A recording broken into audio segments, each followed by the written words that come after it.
یہاں تک کہ اللہ کے ایک معزز پیغمبر شمویل علیہ السلام ظہور پذیر ہوئے۔ انہیں شمعون بھی کہا جاتا ہے۔ عربی زبان میں اس کے مترادف لفظ اسماعیل بنتا ہے، اور ان کا نام شمویل اس وقت عربی زبانوں کی کتابوں میں عام ہو چکا ہے۔ شمویل علیہ السلام نے دعوت توحید شروع کی، انہیں حق کی طرف بلانے لگے۔ چونکہ بنی اسرائیل اپنے انتشار اور تفرقے کو ایک عظیم مصیبت سمجھ رہے تھے، وہ ان کی دعوت کو قبول کرنے لگے۔ پھر انہیں یہ احساس ہوا کہ ایک بادشاہ کا ہونا بھی نہایت ضروری ہے، تاکہ وہ ان کے دنیاوی معاملات اور سیاسی امور کی باغ ڈور سنبھالے۔ چنانچہ اکٹھے ہو کر شمویل علیہ السلام کے پاس آئے، کہنے لگے، ہم میں سے ایک شخص کو منتخب کر دیجئے جو ہم پر حکومت کرے، اور ظالموں سے بدلہ لینے کے لیے جب لڑائی ہو تو وہ ہماری قیادت کرے۔ قرآن کریم میں اس قصے کو بہت وضاحت سے بیان کیا گیا ہے۔ اللہ تعالیٰ سورۃ البقرہ آیت 246 میں فرماتے ہیں، أَلَمْ تَرَ إِلَى الْمَلَإِ مِنْ بَنِي إِسْرَائِيلَ مِنْ بَعْدِ مُوسَى إِذْ قَالُوا لِنَبِيٍّ لَهُمُ ابْعَثْ لَنَا مَلِكًا نُقَاتِلْ فِي سَبِيلِ اللَّهِ قَالَ هَلْ عَسَيْتُمْ إِن كُتِبَ عَلَيْكُمُ الْقِتَالُ أَلَّا تُقَاتِلُوا قالوا وما لنا ألا نقاتل في سبيل الله وقد أخرجنا من ديارنا وأبنائنا فلما كتب عليهم القتال تولوا إلا قليلا منهم والله عليم بالظالمين۔ کیا آپ نے موسیٰ کے بعد والی بنی اسرائیل کی جماعت کو نہیں دیکھا جبکہ انہوں نے اپنے پیغمبر سے کہا کہ کسی کو ہمارا بادشاہ بنا دیجئے تاکہ ہم اللہ کی راہ میں جہاد کریں؟ پیغمبر نے کہا، ممکن ہے کہ جہاد فرض ہو جانے کے بعد تم جہاد نہ کرو۔ انہوں نے کہا، بھلا ہم اللہ کی راہ میں جہاد کیوں نہ کریں گے؟ ہم تو اپنے گھروں سے نکالے گئے ہیں اور بچوں سے دور کر دیے گئے ہیں۔ پھر جب ان پر جہاد فرض ہوا تو سوائے تھوڑے سے لوگوں کے سب پھر گئے، اور اللہ ظالموں کو خوب جانتا ہے۔ اللہ تعالیٰ فرما رہے ہیں کہ یہ واقعہ موسیٰ علیہ السلام کے بعد پیش آیا، اور علماء اس پر متفق ہیں کہ یہ شمویل علیہ السلام کا واقعہ ہے۔ بنی اسرائیل کہنے لگے، اے شمویل، ہمارے لیے ایک حاکم مقرر کر دیجئے تاکہ ہم اس کی سربراہی میں علم جہاد بلند کریں اور بنو عمالقہ کو شکست دے کر ان سے انتقام لیں۔ شمویل علیہ السلام اور یوشع علیہ السلام کے درمیان 460 سال کا فاصلہ ہے۔ بنی اسرائیل کو جہاد کیے ایک طویل عرصہ گزر چکا تھا جبکہ وہ فتح یاب ہوئے تھے۔ اس وقت تو وہ بری طرح شکست خوردہ تھے۔ شمویل علیہ السلام کہنے لگے، مجھے تو محسوس ہوتا ہے کہ تم صرف زبان کی حد تک یہ کہہ رہے ہو، جہاد فرض ہونے پر تم پیچھے ہٹ جاؤ گے۔ انہوں نے کہا، یہ کیسے ممکن ہے جبکہ بنو عمالقہ نے ہمیں بہت تکالیف پہنچائی ہیں، ہمیں القدس سے نکال دیا۔ بخت نصر بادشاہ نے ہماری بہت بڑی تعداد کو قتل کیا ہے، لہٰذا ہم تو ان سے ضرور لڑیں گے۔ پھر اللہ تعالیٰ نے شمویل علیہ السلام پر وحی نازل کی کہ جہاد فرض ہو چکا ہے۔ جب بنی اسرائیل نے یہ خبر سنی تو سوائے چند ایک کے سب نے جہاد سے منہ موڑ لیا، اور یہ وہی لوگ تھے جو کچھ دیر پہلے پختہ عہد و پیمان کر رہے تھے کہ ہم جہاد کریں گے۔ شمویل علیہ السلام کے ساتھ رہنے والوں کی تعداد 8000 تھی، جبکہ پیچھے ہٹنے والے لاکھوں کی تعداد میں تھے، اس لیے کہ جب بنی اسرائیل مصر سے آئے تھے تو ان کی تعداد 6 لاکھ تھی، اور اس وقت تک تعداد بہت بڑھ چکی تھی۔ اب جو لوگ جہاد کے لیے تیار ہوئے انہوں نے پوچھا کہ ہماری قیادت کون کرے گا؟ شمویل علیہ السلام نے انہی میں سے ایک شخص طالوت کو منتخب کیا۔ طالوت بن قیش یعقوب علیہ السلام کے بیٹے بنیامین کی نسل سے تھا۔ طالوت سے پہلے بنی اسرائیل کے جتنے بادشاہ تھے تمام کے تمام یہودا بن یعقوب کی نسل سے تھے۔ بنی اسرائیل کو بہت تعجب ہوا، انہیں امید تھی کہ ان کا بادشاہ یہودا کی نسل سے ہوگا، لیکن ہو گیا بنیامین کی نسل سے۔ چنانچہ انہوں نے اسے تسلیم کرنے سے انکار کر دیا اور آگے سے باطل تعویلات کرنے لگے۔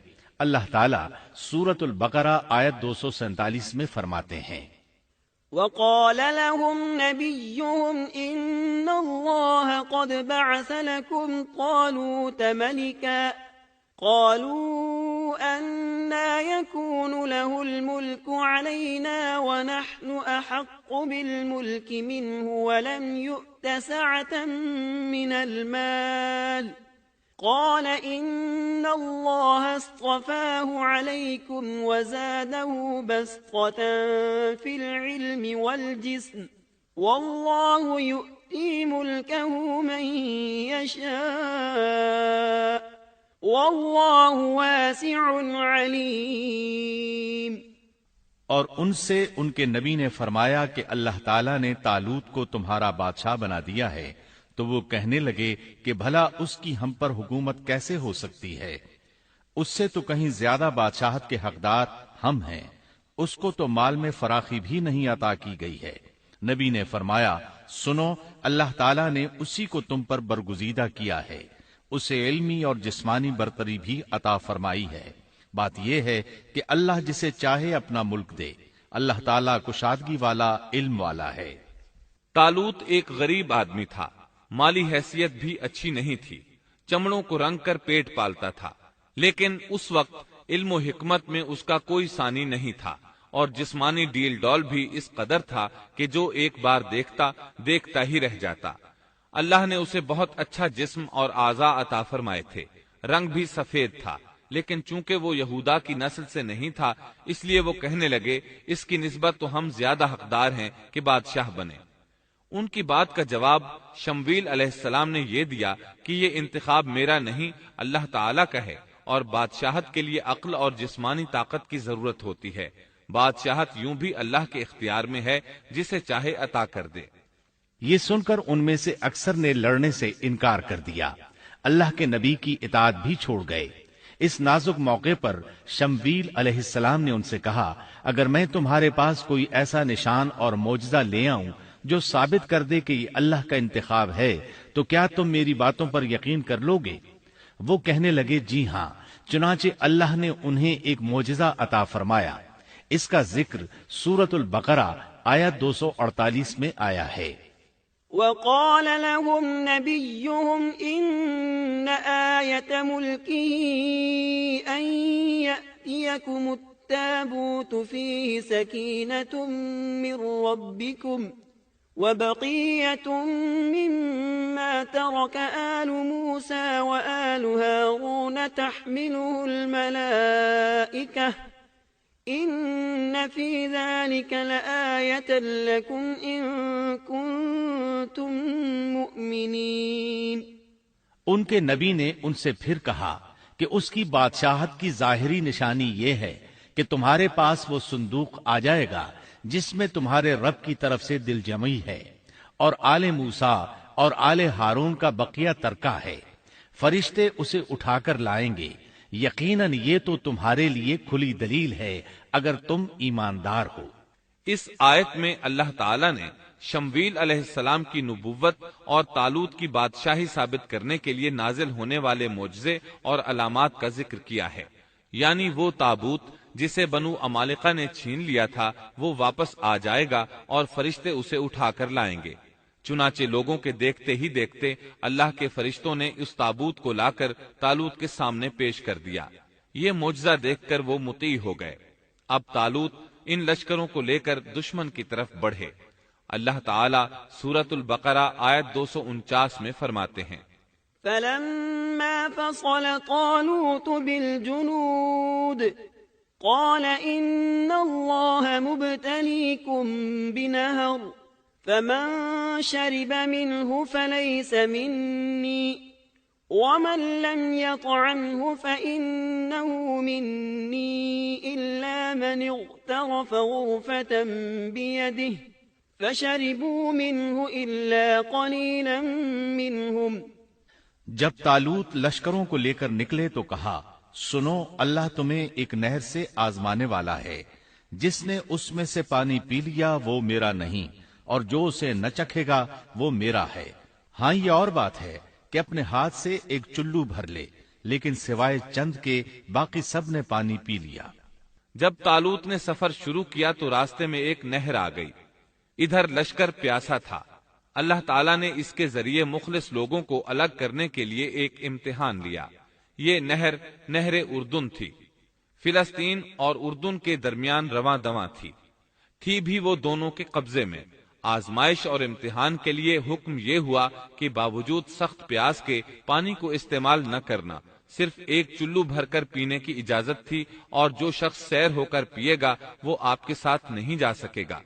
جب وہ گزرنے لگے تو چند ایک نے ایک چلو پانی لیا، باقی سب نے زیادہ پانی پی لیا اور اس آزمائش میں ناکام ہو گئے۔ کامیاب ہونے والوں کی تعداد صرف اور صرف 313 تھی۔ صحیح بخاری میں سیدنا برا بن عازب رضی اللہ عنہ سے روایت ہے کہ ہم اصحاب محمد صلی اللہ علیہ وسلم آپس میں یہ باتیں کیا کرتے تھے کہ غزوہ بدر میں شریک ہونے والوں کی تعداد طالوت کے ساتھیوں کے برابر تھی۔ اللہ تعالیٰ سورۃ البقرہ آیت 249 میں فرماتے ہیں، فلما جاوزه هو والذين آمنوا معه قالوا لا طاقة لنا اليوم بجالوت وجنوده قال الذين يظنون أنهم ملاقو الله كم من فئة قليلة غلبت فئة كثيرة بإذن الله واللہ مع الصابرین۔ طالوت مومنوں کے ساتھ جب نہر سے گزر گئے تو وہ لوگ کہنے لگے، آج تو ہم میں طاقت نہیں کہ جالوت اور اس کے لشکروں سے لڑیں، لیکن اللہ سے ملاقات پر یقین رکھنے والوں نے کہا، بسا اوقات تھوڑی سی جماعتیں بڑی اور بہت سی جماعتوں پر اللہ کے حکم سے غلبہ پا لیتی ہیں، اور اللہ تعالیٰ صبر کرنے والوں کے ساتھ ہے۔